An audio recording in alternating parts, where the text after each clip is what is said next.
Well, some students have learning difficulties, and sometimes they need a different approach to that traditional sort of educational approach and tutoring approach that we have. Well, the Strategic Learning Center has been helping children for just about 30 years. I'm joined by its director, David Schipper, here on the show today to help with some strategies for parents out there. And David, first of all, thank you so much for joining us. Really appreciate it. You guys have been doing great work at the Strategic Learning Center. I want to talk about perhaps signs that your child may have a learning disability, because many parents, you know, we may see our child struggling in school and we don't know whether it's, you know, a learning difficulty or a learning disability, or it's just, you know, hey, the kids are kids sometimes, and they have their struggles. How do you determine when your child has a learning disability?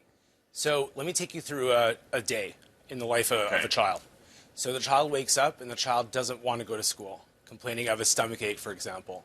Then they get to school and they're worried that the teacher is going to ask them to read out loud. Then during the day, the teacher is criticizing them for getting out of their chair, for not paying attention, for not listening to the instructions and having to have the instructions repeated to them. Then they get home and their parent asks them, well, where's the book? Oh, I forgot it at school. Right. Again, right?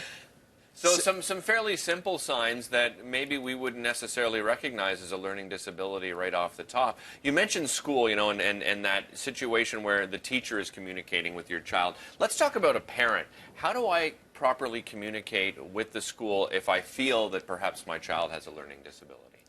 The number one thing to do is first contact the teacher. Okay. Don't contact the administration. The teacher is the person that sees your child on a daily basis. No one knows your child better than your teacher. Right. Okay, that child's teacher.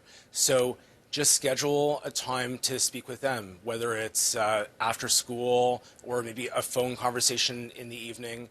And then if the teacher feels that the administration has to get involved, then you'll proceed there. Okay. So, you know, obviously the school has its own limitations. You as a parent, what can you do to help your child get through this challenge? One of the most important things is make sure that they're healthy.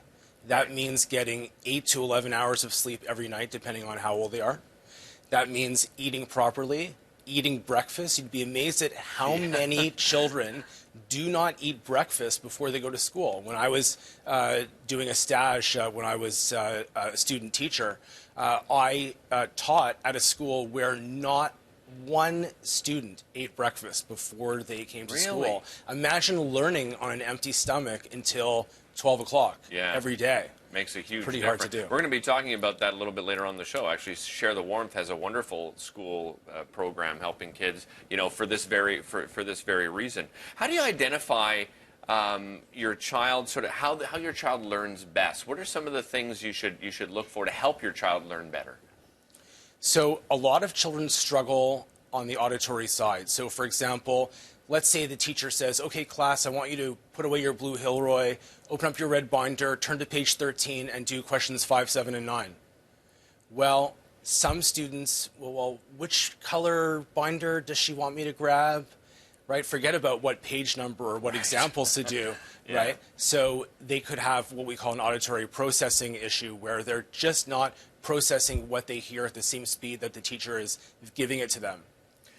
When it comes to helping your child beyond the classroom, you mentioned, of course, the health is being very important in the nutrition side of things, but the emotional side of things and the perseverance, those what other things can you do for your child to give them that confidence that they need to get through their schooling years?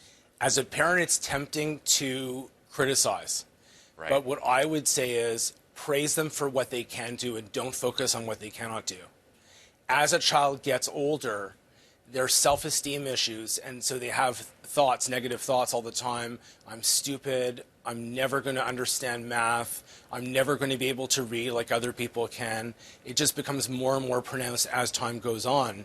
And so praise them and also help organize them. Your child needs help organizing. Your child might need help for their morning routine to get out of the house. Your child might need help with homework and deciding on how to prioritize, how to plan, how to organize their evening before the next day. And if you're struggling, I'll end with this. If you're a parent and you're struggling at home with some of these things, the Strategic Learning Center is a great place to go. You guys have so many programs in place to help families get through these kinds of challenges. David, thank you so much for joining us this morning. Really appreciate it. Don't go away. Lots more coming up, including our top news headlines coming up right after the break. Don't go anywhere.